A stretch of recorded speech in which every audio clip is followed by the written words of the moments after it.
Welcome back, family. Peace and love. I want to start off by saying thanks to every single person that actually showed me support in my last video. I don't want to take up too much of your time. I definitely appreciate every single comment. I appreciate everything.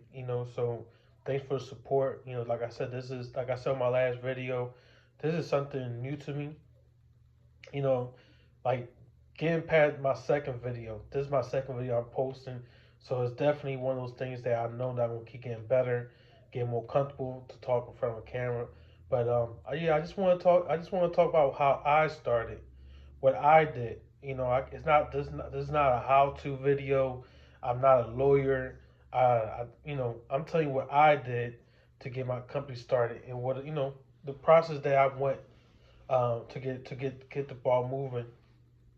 So if you don't have a black book, I definitely recommend y'all guys to go and get yourself one.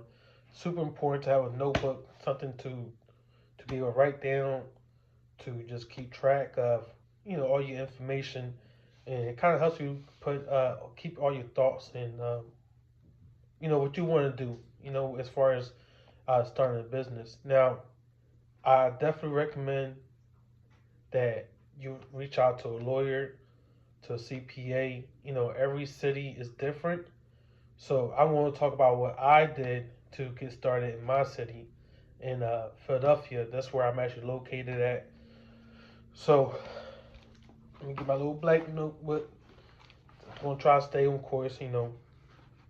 Like I said, if y'all have any questions, over for the most part, a lot of this information, it don't matter what city you in. The basic information, you can still use it. But I definitely recommend y'all guys to do your own research, to just do your own research. This I'm once again, this is what I did. So, as you already know, my company name is GK Enterprise. If you watched the last video, you know that. If you didn't, this is your first time watching it, now you know it's GK Enterprise. The reason it's called GK Enterprise because one, G stands for my daughter Gianna, which is the inspiration of me doing this business, and K obviously is for myself because at the end of the day, I'm doing it for myself too. So to get to the next level, especially at the age of 40, which I just recently turned. Woo woo. You know what I'm saying? I just want to just put all my experience, everything I have done in the last 20, 30 years from business to, just kind of start fresh, start new, and I just want to be able to just record the whole process. So, um, first step is first step. I got it written down. So my first step that I did was I set up a virtual office, so you can go to Regis. Um, there's tons of virtual office. There's even Google version. I actually went with Regis. Most people go with Regis. Um, the reason you want to have a virtual office because at the end of the day, it's super important that you're not using your address. You're not using your phone number. You're not using. You want to keep your business in your personal separate. Just think about it. When you start a business, there's more like you just had a new baby, a newborn, a new social security. Like baby has its own social security, it has its own identity, it has so it's the same concept. You want to go with so if you have if you have access to a commercial space, like a commercial address or um yeah, definitely use I wouldn't recommend you to ever use your personal address. Never use your personal address. That's hard. That's one. You don't want people to be able to find you. You want people to be able to find you, but you don't want people to be able to find your personal. So you want them to be able to just go to your place of business. You never want somebody to come to your personal house. Um, quick story. Not to just quick story. I remember when I first started. When my very first company I started was when I was about 21 years old, about 21, 20 to 21. It was a cleaning company. And at the time, I didn't know everything I know now.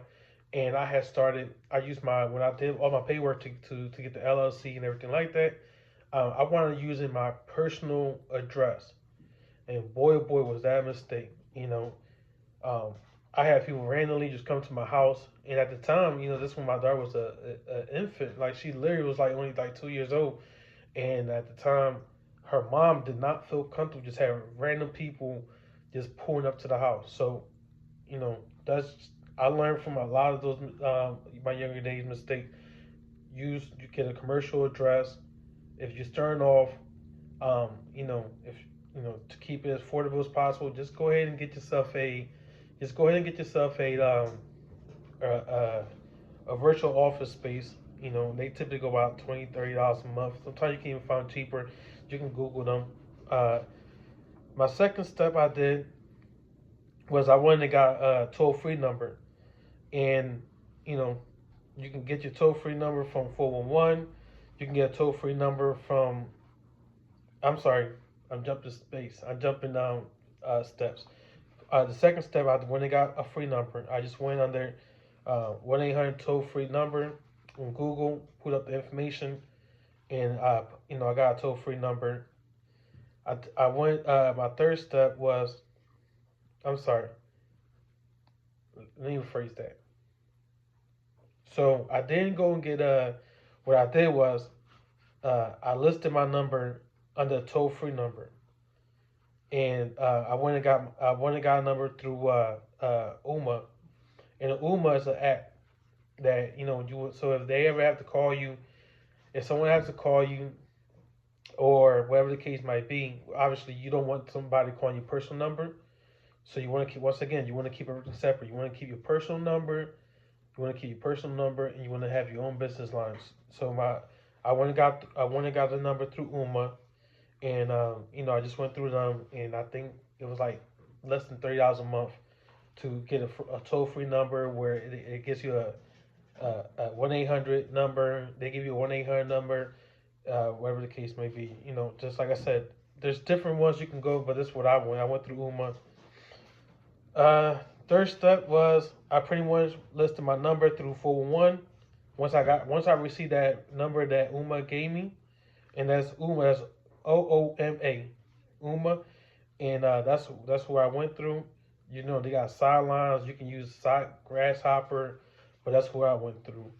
The third step was I went and got I registered under the 411 number, and I also registered with Google, just so it can make my company look more professional. I'm sorry for the background if you hear those noises. That's my dogs.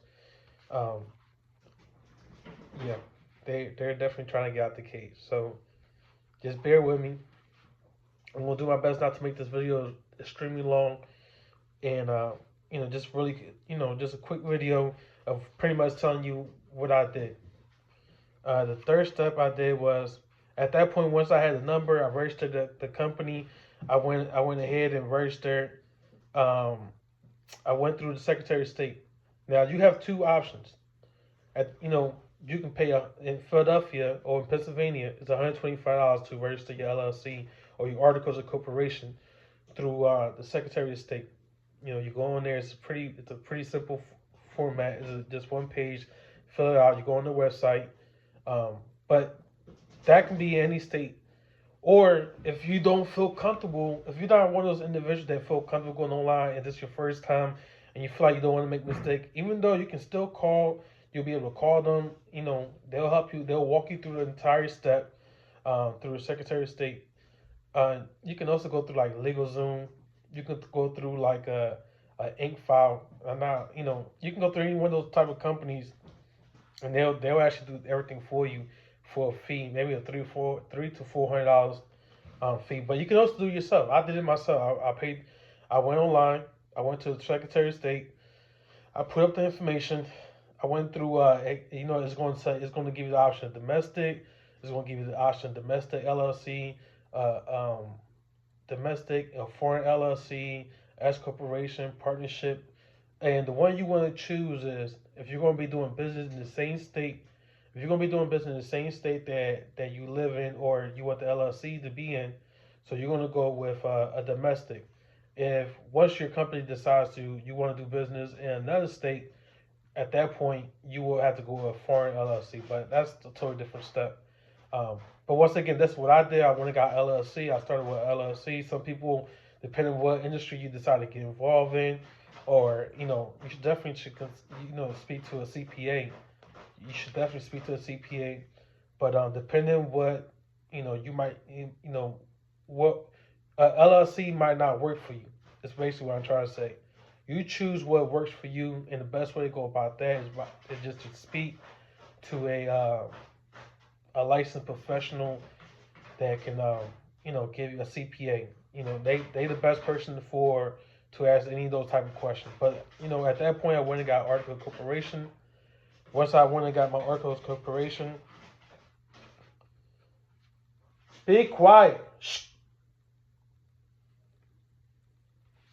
Once I went and got my Article Corporation, sorry about that, guys. Like I said, that's my dogs in the background. Sometimes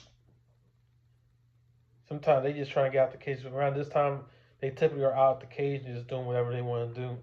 But I wanted to make this video, and I want to stay committed. I know the last video I said I was going to be making 2 videos a week, but I have to be realistic with myself. I do work. I do run a company. I do have a child. I am a single father at that. So it's like I have to be I have to be real. So my goal is to be able to produce one video a week. And like I said, I'm still trying to get comfortable with making videos and learning all this stuff. Once you get your Article Corporation, at that point you can go to IRS.gov. IRS.gov. You know what I'm saying? At that point is where you get your EIN. I was able to get my EIN once I went on there. That's free. Now, in the state of Philadelphia or the state of Pennsylvania, in the city of Philadelphia, in order for you to do business, you have to get a privilege license. That's the one thing that most people, for some particular reason, kind of overlook or just don't do. And you can go to the municipal building. That's what I normally do. I just normally go to the municipal building and go downtown. I wait in line. Sometimes it can take up to an hour.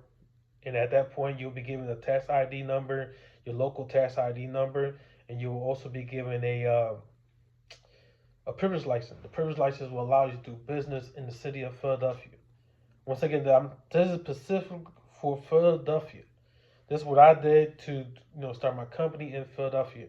Some people do business, wherever city or state you doing business, you should definitely definitely do your own research, and that's what I did. Once I was able to do that, I had all the information. It took me about a week to get all this together. I was able to go to I went to PNC, which is it's the easiest bank to actually open a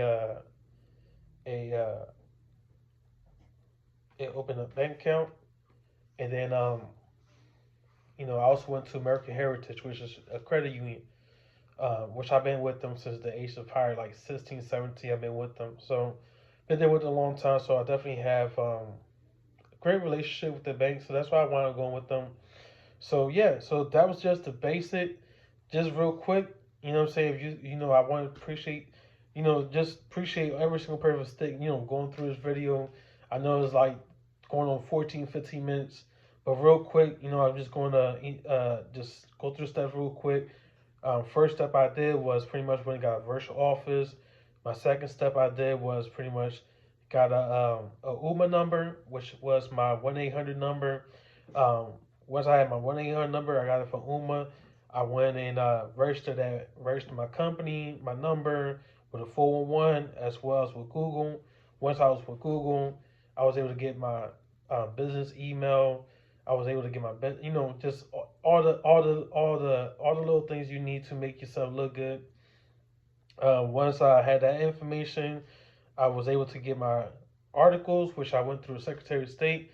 Once again, if you don't feel comfortable doing it through the Secretary of State, you can also go through LegalZoom, InkFile.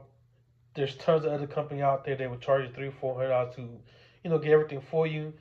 Once I was able to do that, I went and turned around and went to IRS.gov.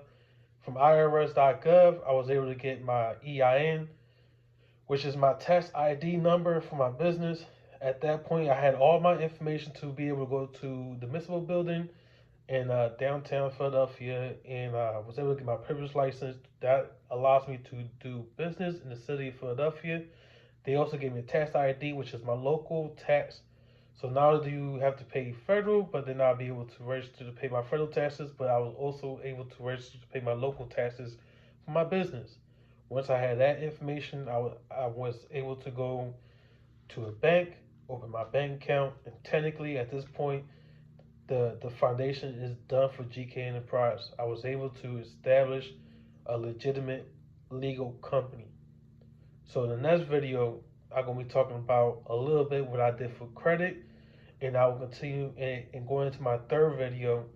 I will be talking about what's going to be my first business that I'm actually going to be starting under my new LLC, under my new enterprise. So my goal is to have 10 strings of income, and so I will be talking about my first string income to just hope y'all guys can tune in, and I'll be peace and love. Thanks a lot for tuning in, and appreciate it. Till next video.